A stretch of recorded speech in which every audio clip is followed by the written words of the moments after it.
ஃபேன்ல work ஆகுது, mobile phone, TV, AC, speakers, car, டோர்ல எங்க ஒர்க் ஆகுதுன்னு அடுத்த கேள்வி கேட்பேன்ப்பா. ஸோ அப்போ வந்து நம்ம ஏஐ டெக்னாலஜின்னு சொன்னோம் அப்படின்னா ஸோ ஒரு இடத்துல மட்டுமே ஏஐ டெக்னாலஜிஸ் கிடையாது. ஸோ ஃபர்ஸ்ட் டெக்னாலஜினா என்னது? ஸோ டெக்னாலஜிங்கிறது ஏதாவது ஒரு அல்காரிதத்தையோ ஒரு ஃப்ளோ ஒரு ப்ராசஸை இன்கார்பரேட் பண்ணி ஒரு இடத்துல வச்சிருப்பாங்க. That will be executed. So for example fan லைட்லாம் சொன்னோம் அப்படின்னா வந்து ஸ்விட்ச் போட்டு தான் நம்ம ஆன் பண்ணுறது கிடையாது. என்ன பண்ணிட்டாங்க? ரிமோட் வந்துருச்சு. ஸோ ரிமோட்டுமே எப்படி நீ இங்கே தான் இருக்கணும், அந்த கன்சர் ஸ்பேஸ்ல அந்த சர்ஃபேஸ்ல தான் இருக்கணும்னு கூட கிடையாது. நீ எங்க வேணா இருந்துக்கலாம். அங்கே இருந்துமே நீங்க ரிமோட்ல ஆப்ரேட் பண்ணீங்கன்னா அந்த இடத்துல உங்களோட ஃபேனோ லைட்டோ ஓடும். நிறைய டெக்னாலஜிஸ் வந்துருச்சு. ஸோ அதே மாதிரி தான் மோட்டார். ஸோ ஃபார்மசிலாம் பார்த்தீங்கன்னா ஃபோன் மூலியமா என்ன பண்ணிக்கலாம்? உங்களோட மோட்டாரை வந்து ஆன் பண்ணிக்கலாம், ஆஃப் பண்ணிக்கலாம். அந்த மாதிரி டெக்னாலஜிஸ் வந்துருச்சு. சரி, அடுத்து வேற என்ன இருக்கு? Machine learning technology. ஸோ நம்ம இந்த மேனேஜ்மெண்ட்டை விட்டு வெளியே போகிறோம் அப்படின்னா ஒரு மெஷின் லைஃப் வாழ்க்கை தான் நமக்கு. ஆமாவே இல்லையா? நீங்கள் இருக்கும்போது என்ன சொல்றீங்க? ஒரு அவருக்கு ஒவ்வொரு மாதிரி இருக்கீங்க. அடுத்தடுத்த ஸ்டேஜ் போகும்போது அந்த லைஃப் ஸ்டைலே வந்து வேற மாதிரி ஆயிடுது. மெஷின் லேர்னிங் அப்படிங்கிறது ஒன் டெக்னாலஜி, ஒரு அல்கோரிதம். ஸோ அந்த அல்கோரிதத்தை நம்ம எங்கே வேணாலும் யூஸ் பண்ணலாம். So for example data mining ஒரு கான்செப்ட் படிப்போம். ஸோ இந்த டேட்டா மைனிங் அப்படிங்கிறது என்ன சொல்லியிருப்பாங்கன்னா லார்ஜ் அமௌண்ட் ஆஃப் டேட்டாவை எடுத்து நம்ம ஸ்ட்ரக்சரைஸ்டாவோ அன்ஸ்ட்ரக்சரைஸ்டாவோ பண்ணுவோம். ஸோ அந்த இடத்துலையும் நம்மளோட ஏஐ டெக்னாலஜிஸ் இருக்கு. ஃபார் எக்ஸாம்பிள் எஜுகேஷன் செக்டாரில் இப்போ கொண்டு வந்துட்டாங்க. எப்படி கொண்டு வந்துட்டாங்க எஜுகேஷன் செக்டாரில்? ஸோ நீங்கள் எல்லாமே வந்து கூகுள் கிட்ட மட்டும் தான் கேட்குறீங்களா? நோ. என்ன ஆயிடுச்சு? மெட்டா ஏஐ எங்கே இருக்கு? வாட்ஸ்அப்ல கொண்டு வந்திருக்காங்க. ஸோ நம்மளோட ப்ரீவியஸ்ல வந்து பார்த்தோம் அப்படின்னா யாரை கேட்டாலும் சாட் ஜிபிடில தான் என்னோட டேட்டா எடுத்துன்னு சொல்லுவாங்க. ஸோ அந்த சாட் ஜிபிடியே இல்லை அப்படின்னாலும் நாம நம்மளோட டேட்டாவை வேர்ல்டு வைட்ல சர்ஃபேஸ் பண்ணிக்கலாம். எப்படி?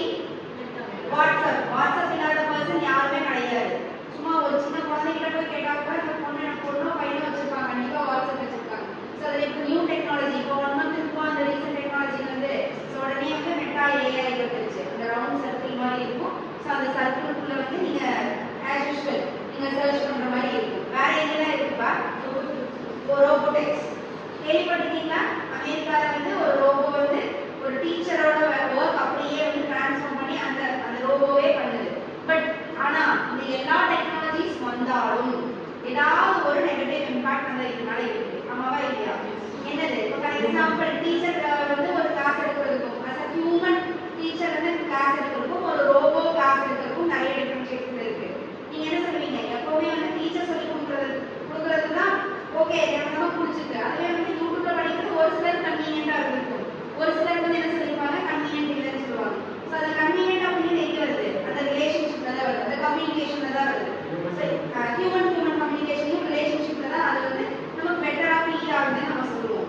ஸோ ஃபார் எக்ஸாம்பிள் நம்ம யூடியூப்ல போய் படிச்சுட்டு வந்து ஒரு கிளாஸ் நீங்க எடுக்கிறதுக்கும் ஒரு மேமோ இல்லை ஒரு சாரோ சொல்லி கொடுத்து நீங்க அதை எக்ஸ்பிளைன் பண்ணுறதுக்கும் நிறைய வித்தியாசங்கள் இருக்கு. ஸோ அது ஒன் ஆஃப் தி ட்ராபேக். இதில் ரோபோட்டிக்ஸ் வந்து டீச்சரா இன்ட்ரடியூஸ் பண்ணதுல வந்து அது one of the drawbacks. Job displacement. அந்த ரோபோட்டிக்ஸ் என்ன பண்ணும்? அதுக்குன்னு சில பல கோட் எழுதிப்பாங்க. அந்த கோடை தாண்டி அது எந்த ஒர்க்கும் பண்ணாது. மிஸ்யூஸ் பண்றதுக்கும் நிறைய சான்சஸ் இருக்கு. எப்படி? நமக்கு தெரிஞ்சிருக்கு, நம்ம சொல்லணும்ன்ற அவசியம் கிடையாது.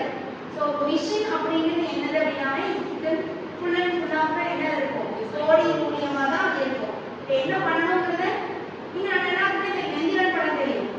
எந்திரன் படம் பார்த்துருக்கீங்களே? பார்க்கும்போது தெரிஞ்சா ஒரு ஃபயர் ஆக்சிடென்ட் நடந்துடும்.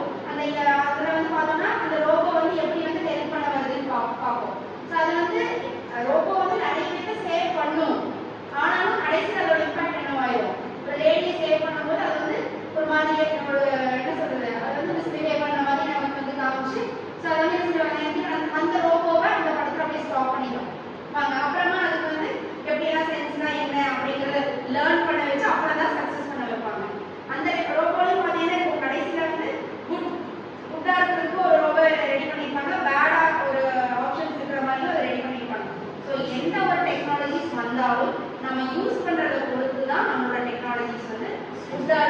பேடா இருக்கும்னு டிசைட் பண்ண போறோம். சரியா? நாம வந்து என்னப்பா யாருமே மிஸ்யூஸ் பண்ணக்கூடாது. இப்போ நான் வந்து சர்ச் பண்றதுமே எனக்கு என்ன கண்டென்ட் வேணுமோ அதை ரிலேட்டடா சர்ச் பண்ணா it is good for me.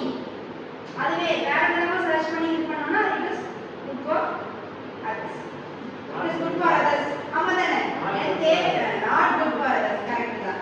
So இப்போ நிறைய டெக்னாலஜிஸ் வந்துருச்சு. ஏஐ மட்டும்தான் அப்படின்னு நான் எங்கேயுமே சொல்ல முடியாது. வேற என்ன டெக்னாலஜிஸ் உங்களுக்கு தெரியும்? Automatic cars. ஸோ அதுவுமே ஏஐ தான். அது எங்க ஃபர்ஸ்ட் ரிப்போர்ட் பண்ணியிருக்காங்க? ஏதோ ஒரு அப்ராட் கண்ட்ரியில தான் கண்டிப்பா இம்போர்ட் பண்ணியிருப்பாங்க. நம்ம எல்லாருக்குமே தெரியும். இப்போ இந்தியாவிலும் அது வந்துருச்சு. கேள்விப்பட்டீங்களா?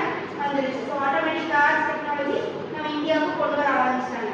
ஃபர்ஸ்ட்ல என்ன சொல்லுவாங்க? டிரைவர் இருக்கணும், ஆட்டோமேட்டிக் கீ போடணும். இப்போ வந்து அது கிடையாது. Automatic ABC. ஸோ அந்த பிங்கிறதுலாம் இப்போ இல்லாமையே போயிடுச்சு. சரி, பி இருக்கு, சி வந்து கான்செப்ட் இருக்கு, ஹெச் கான்செப்ட் வந்து இல்லாமையே போயிடுச்சு. ஸோ அதே மாதிரி தான் ஒவ்வொரு டெக்னாலஜிஸ் வரும்போது ஒரு மாதிரி வேரியேஷன்ஸ் கொண்டு வந்துட்டே தான் இருக்கும். சரியா? தேங்க்யூ.